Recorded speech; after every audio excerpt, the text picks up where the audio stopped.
नमस्कार. कथा उंबराचे झाड. शाळेच्या मागच्या आवारात बरीच झाडे होती. आंबा, अशोक, चिंच, पेरू, नारळ आणि पपई देखील. तर असं होतं की शाळेसाठी जागा ही बागेतच मंजूर झाली होती, म्हणून ही झाडे तेथे अस्तित्वात होती.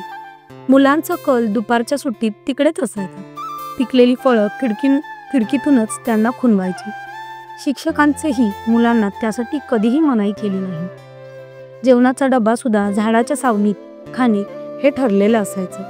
मागील काही वर्षात वर्गातील मुलांची संख्या वाढली, म्हणून 2 वर्ग अजून बनवण्याचा, मोजकी झाडे तोडण्याचा गावकरी आणि शाळेने सुचवले. मुलं मात्र खूप दुःखी झाली. त्यांना हा भयंकर निर्णय मान्य नव्हता.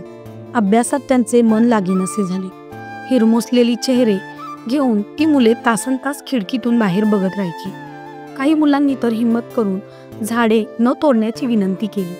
मुख्याध्यापक सर यावर बारीक लक्ष ठेवून होते.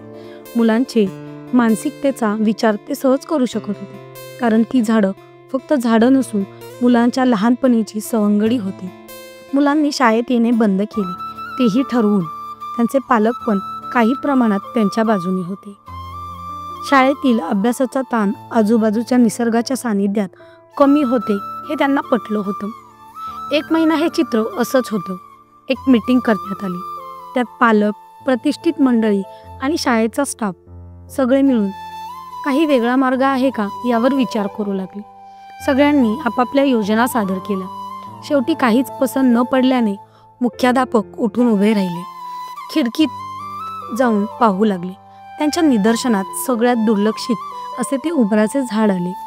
विस्तीर्ण पसरलेले आणि फार मोठा पार असलेले असे ते एकुलते सगळ्यांपासून वेगळे. एका कोपऱ्यात आपले अस्तित्व घेऊन जणू समाधीत होते. कोणाच्या वाट्याला न जाणारे आणि त्याच्या वाट्याला सुद्धा कोणी नसलेले असे ते खेळणाऱ्या मुलांच्या सुखात दुरूनच सहभागी व्हायचे. फार फार तर 2-4 पक्षी विसावा शोधत तिथे यायचे. तोच काय तो त्याचा विरंगुळा. सावलीशिवाय त्याच्याकडे काहीच नव्हते द्यायला. म्हातारपणाच्या शेवटच्या टप्प्यावर असलेल्या उंबराचे झाड मुख्याध्यापकांच्या नजरेत आले आणि त्यांनी आनंदाने टाळी वाजवली. त्यांच्या मनातील उठणारे तरंग जलद गतीने उंबराला कळले. त्याने सर्व शक्तीने आपले शरीर जोरात हलवले.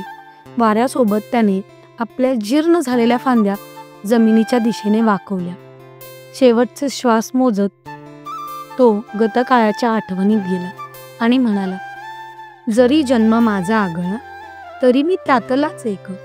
नसेन मी बहुउपयोगी तरी आशीर्वाद देतो मी भेट. निर्जीव माझे शरीर जरी मी उगवेन त्या चिमुकल्या देह बोलीतून.